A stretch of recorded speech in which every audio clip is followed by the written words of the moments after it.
the government want our money. They get it from left, right and centre, and we try and earn it, we try and keep it and invest it and make a little bit more, and then they come along and say, we'll have that, thanks, don't they, Dominic? Absolutely. Yeah. Hey, the market overnight, thanks for coming by the VSK. What a very special kid. It's a great place. Isn't it? I remember many years ago, Ernie Sigley, a great friend of ours, did a performance at one of their events, and it was just... I didn't realise what a great singer he was and entertainer. I missed all that.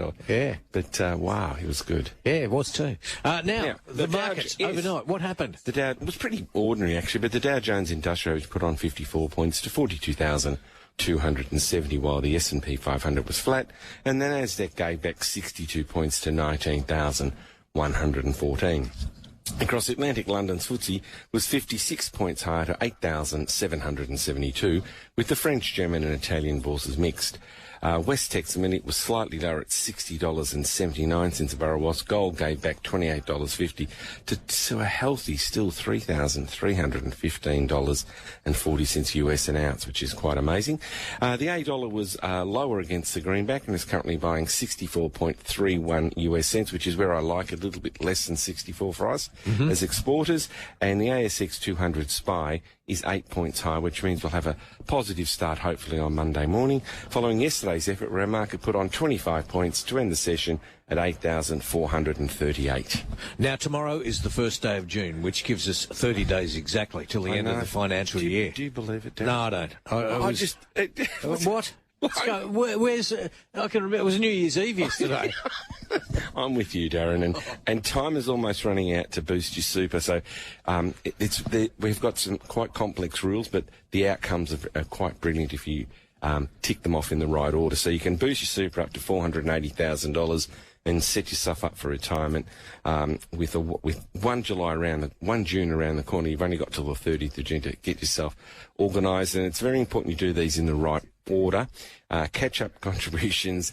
If you're eligible, a lot of people may have sold a holiday house or a rental property and they've got a capital gains tax bill.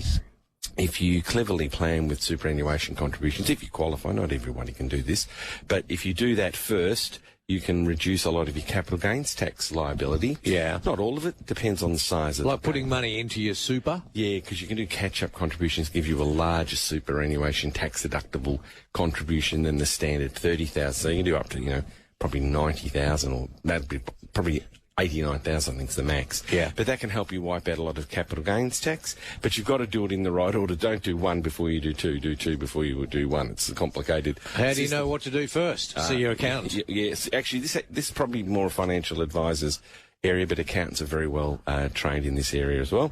And remember to check your asset allocation. As the older you get, you might want to take less risk. We've had a lot of volatility of late, and it's been concerning people, but make sure you do a risk tolerance questionnaire and get a report that shows you what suits your palate, because everyone's different. Right. You might like vegetarian meals, you might like spicy food, you might like meat lovers pizza, whatever it is that you want. Yeah. You should have your investments match your palate. Right, I like that.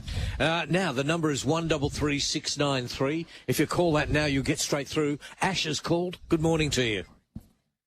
Hi, guys. Look, I don't want to pretend I'm really silly, but when you hear the word self-managed super fund, can the average Joe really just manage their own super fund, or do you still need to go to an accountant? It's just called a self-managed super fund.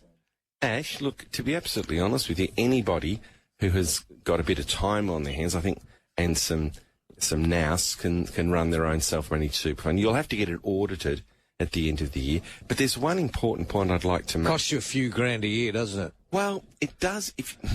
As Ash was saying, if he does it himself and does all the accounting, the paperwork, the bookkeeping, and just gets it audited, then you're in an okay position.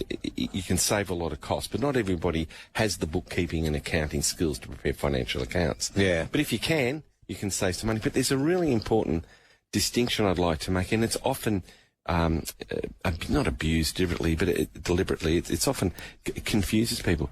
You can have a public offer fund, so we've got a big trustee company, for want of a name, as the trustee of your fund, and it's in a pool, and you can buy and sell investments yourself within an approved product list.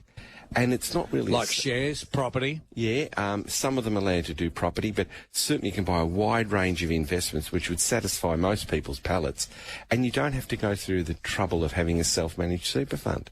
So you don't have to do the audit yourself. It's a public offer fund. So you've got public offer funds and self-managed super funds, both at the end of the scale where you've got a lot of hands-on decision-making, and at the other end of the scale you've got your typical public offer retail funds where you don't do anything.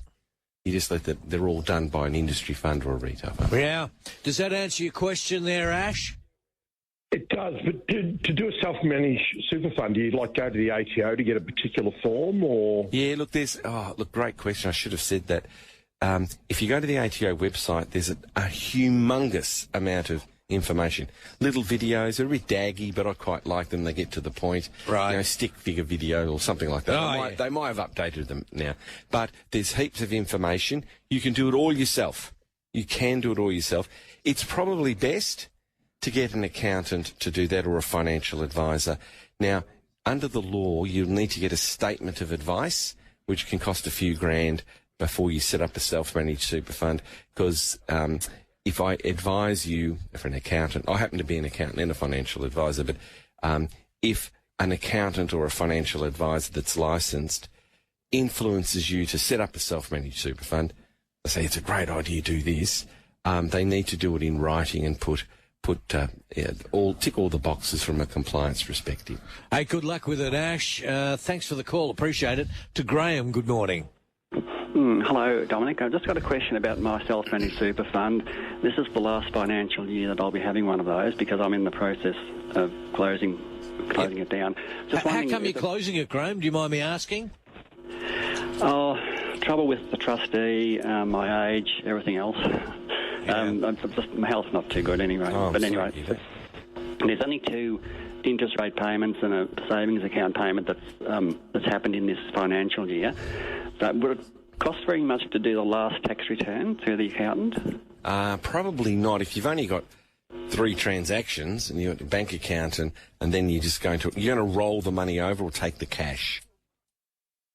Well, it's already been transferred out, and I've taken the cash, and it's and you put it into another superannuation fund, or you've just put it in? No, I've got a separate superannuation pension from when I was working. Ah, got it. So you put it in there. There's going to be a big change in my circumstances, and I'll need the cash. So right. So who's going to do because the cost centres, the 2 cost centres are the rollover paperwork. If that's already been done, well, half your luck. To do the final tax return, that could be $1,500 to wind it up. Could be less, depends on your accountant. But if there's no transactions and you've already done the hard bit, which is roll the money over to another complying fund, I reckon you've knocked the nail on the head there, Graham. Been 3 cash transactions, and that's all. That money's been transferred out into my so you'll need bank. about $1,500 to wind it up, including the audit, I should say. So is that what you expected to pay? No, I thought it'd be a lot less because this just 3 transactions. Yeah, but the audit will be probably $500 or $600, if not $700. Yeah. So you've got to do a final audit, you've got to do a final tax return. The cheapest tax return, I reckon, would be $700, and the cheapest audit maybe $500. So maybe I'm a little bit over the odds, but allow up to $1,500. Right. Hey, were you happy with what you did in your self-funded super? To a certain extent, some of the shares didn't do very well. Right. AGL, Telstra and Stockland, they went actually backwards. I had the fund for 20 years. Yeah. Okay. The bank shares did very well. Some of the others, Transurban, did very well. But AGL, Telstra and Stockland shares all went backwards in the 20 years that I had them. So and that overall was hurt okay. the overall. Yeah. And did you... So you were buying and selling shares yourself in your fund?